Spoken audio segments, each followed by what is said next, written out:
Rohan and Mira were only 6 months into their marriage, navigating the exciting chaos of settling into their new two-bedroom apartment.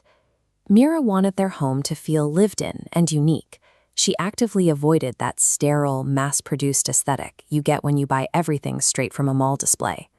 To build out the character of their new space, Mira spent her weekends hunting through flea markets and antique bazaars. She dragged Rohan along, searching for pieces with a bit of history and charm. During one of these Sunday trips, they found a small, dusty shop filled with relics. Tucked away in the corner was a massive, hand-carved dark wood mirror. The polish was faded, and the edges were worn down by time, giving it a heavy, imposing elegance that instantly caught Mira's eye. When they asked to buy it, the shopkeeper slowly walked out, looked between Mira and the mirror, and simply noted that it was at least 50 to 60 years old. Because of its age and craftsmanship, the mirror was expensive, but the couple agreed to the steep price. As the shopkeeper's men lifted the heavy frame off the floor to pack it, an old yellow light bulb hanging directly overhead violently flickered. Mira noticed the sudden stutter in the lighting, but she quickly dismissed it as a quirk of old wiring. They left the market thrilled with their find, but as they drove home, a dormant, unseen entity was now tethered to the mirror, headed straight for the most intimate corner of their new apartment. They installed the mirror in the bedroom's dressing area, mounting it directly above a small wooden table. The glass was so large that it acted as a second lens for the room, reflecting the bed, the windows, and the main doorway in a single, unbroken frame. At first, everything felt completely normal, but within a few days, Mira started catching fleeting anomalies. While brushing her hair, she would see a faint shadow brush past the edge of the frame, or sense a dark shape standing just out of view. When she whipped around, the room was always empty. Then the subtle movement solidified. One evening, as Mira was looking at her reflection, a massive figure materialized in the glass. It was a woman, nearly 7 feet tall, standing directly behind Mira's shoulders. Trembling, Mira explained exactly what she saw to Rohan over dinner that night. Rohan, a strict skeptic, immediately rationalized it away. He told her she was spending too much time alone in the apartment and letting horror movies get to her head. He completely dismissed her terror. That skepticism worked perfectly for the haunting. By convincing Rohan that Mira was simply imagining things, the entity created a psychological trap.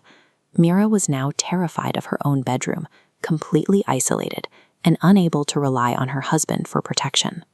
A few days later, Rohan was walking through the bedroom and accidentally bumped his hand against the side of the wooden frame. Before either of them could react, the heavy mirror slipped off the wall, crashing onto the floor and spiderwebbing into jagged, twisted cracks. As Mira bent down to look at the wreckage, she didn't see her own reflection.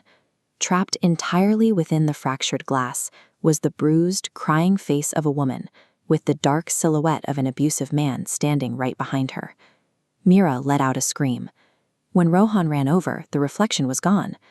Without explaining what she saw, Mira convinced him to immediately throw the broken mirror out of the house. They both assumed that getting rid of the object would finally end the nightmare. They were wrong. Destroying the vessel didn't banish the entity. It actually untethered it.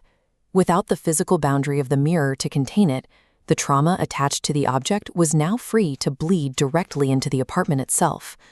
The subtle visual tricks vanished, replaced by heavy physical sounds. At 2 or 3 in the morning, the distinct clinking of heavy metal anklets echoed down the hallway, followed by the sound of a woman weeping in the dark. And this time, Rohan heard it too.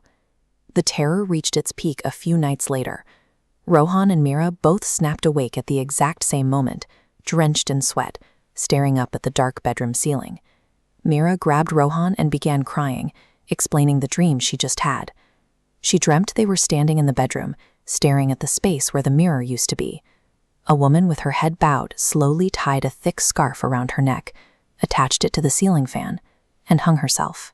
Rohan sat entirely frozen, realizing he had just witnessed the exact same nightmare. The haunting had crossed a definitive threshold. With both Rohan and Mira now witnessing the same violent events, the trauma had successfully moved beyond the glass and into their shared physical reality. After confirming the haunting, they immediately decided to move out. But practical reality stepped in. Because of strict leasing and the risk of losing thousands in security deposits, they needed at least a week to find a new place and break their current contract. When Rohan confessed everything to his mother, she immediately pointed to the mirror. She warned him about the inherent danger of bringing old, unverified objects into a home, noting that antiques often carry the heavy, unresolved histories of their previous owners. That final week in the apartment was a grueling test of psychological endurance. Every night was punctuated by phantom footsteps, distant shouting, and bedroom doors gently tapping on their own. The air in the apartment felt permanently thick with dread. The final breaking point came late one night while Mira was asleep. Rohan heard footsteps nearby. He looked out into the hallway and completely froze. The exact same woman from their nightmare was standing motionless before dissolving into thin air. Rohan didn't sleep a single second that night.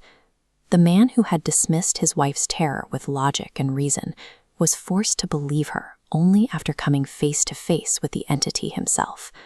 First thing the next morning, Rohan told Mira to pack her bags. They abandoned their security deposit, walked out of the apartment, and spent the remaining days of their transition living entirely out of a local hotel. Today, Mira's deep passion for unique vintage aesthetics is completely dead. She refuses to set foot in a flea market or antique store, opting only for safe, sterile items bought fresh off a mall shelf. Their current home looks entirely different. It contains a basic bed, a standard table, and a normal factory-made mirror. Everything is purely functional. Nothing has a history, and nothing has a past owner. Mira and Rohan simply wanted to start their new life together in a fresh apartment, but they ended up facing a terror they couldn't have imagined in their worst dreams. That heavy piece of carved wood introduced the echoes of a decades-old tragedy into their marriage. The objects we invite into our most intimate spaces carry their own histories, and in this case, those histories refuse to stay in the past.